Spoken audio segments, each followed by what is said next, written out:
like on a whiteboard. So we have four motions. Now these are the two first ones that you taught in kindergarten.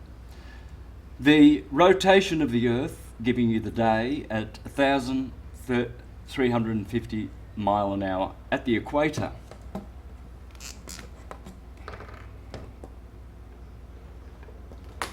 There's the equator. That's roughly Mach 1.3, so 1.3 times the speed of sound. Then the Earth is rotating around the Sun every year at 66,600 mile an hour, 666. And that's roughly Mach 88, another interesting number.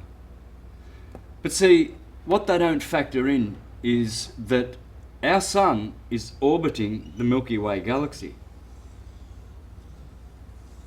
And they don't tell you how long it takes for it to do that. But they tell you that it's doing 550,000 mile an hour, which is Mach 718.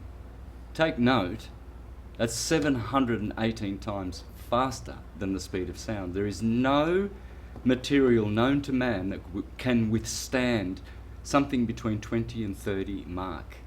It pulverizes everything and anything they've ever tried to go faster than 27 Mach.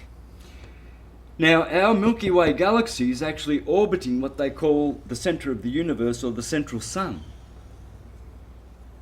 And that is 650 million miles an hour, which translates to 870,000 Mach. Now, their retort, when you say, how can this be possible? Their retort is, well, it's space, it's a vacuum. Well, let's have a look at what vacuum means, shall we? Dictionary: a space entirely devoid of matter. Well, why would this article here in New Scientist, solar system caught in an interstellar tempest, why would it say this? The solar system is travelling through much stormier skies than we thought, and might even be about to pop out of a huge gas cloud we have been gliding through for at least 45,000 years. That's the implication of a multi-decade survey of interstellar and wind buffeting the solar system, which has revealed an unexpected change in the wind's direction. Wind in a vacuum, gas in a vacuum. Gas is matter. It is one of the four states of matter: plasma, gas, liquid, and solid. How does gas become matter? Well,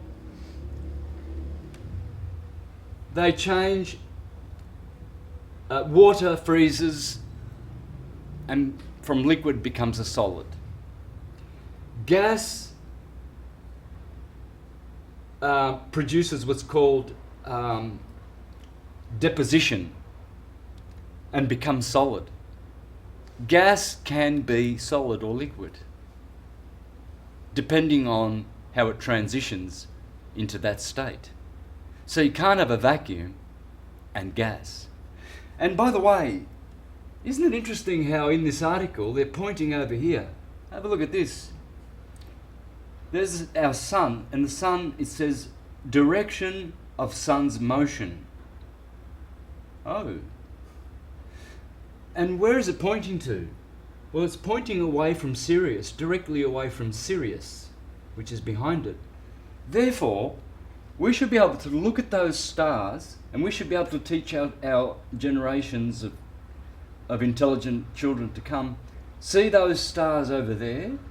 That's where we're headed at Mach 870,000, which translates to 5,694,000,000,000 miles every year.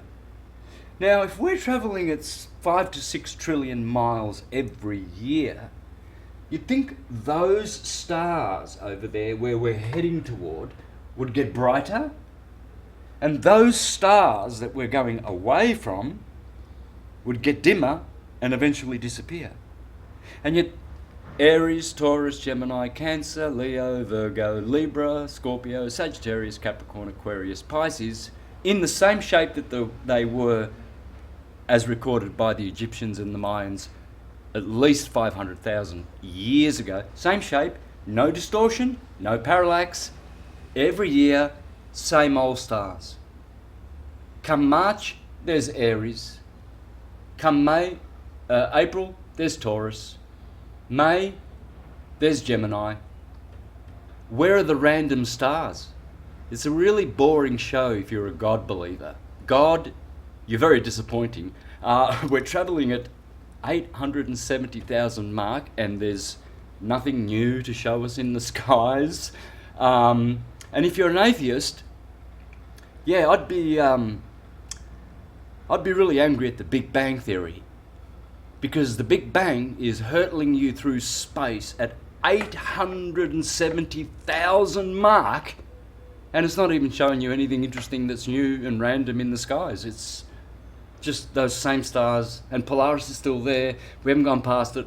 Keep going, always in the same coordinates, always, always, always. Sirius has always been 6 hours and 45 minutes right ascension of meridian, and 19 degrees south declination since time immemorial. But Santo, they do take pictures of new stars. They're called nebulas. NASA shows us images all the time of new nebulas. Can you touch on that? Nebulas. No, I'm going with what you Yeah, I said, know. because they just paint something and say, look what we found. Yeah. It's all composite. Yeah. You have to remember that those nebulas and explosions and new things in the skies that scientists show us, they are CGI images. They're not photos. Okay, so they're showing what they want you to believe. They're showing you that there's this infinite space, and it's a vacuum, and yet it's got stars in it. So, yeah, well, we won't talk about that, will we?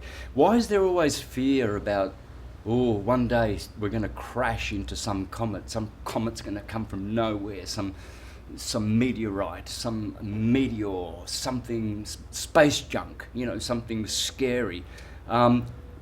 Probably because it doesn't exist. In Disneyland it does, but not in reality.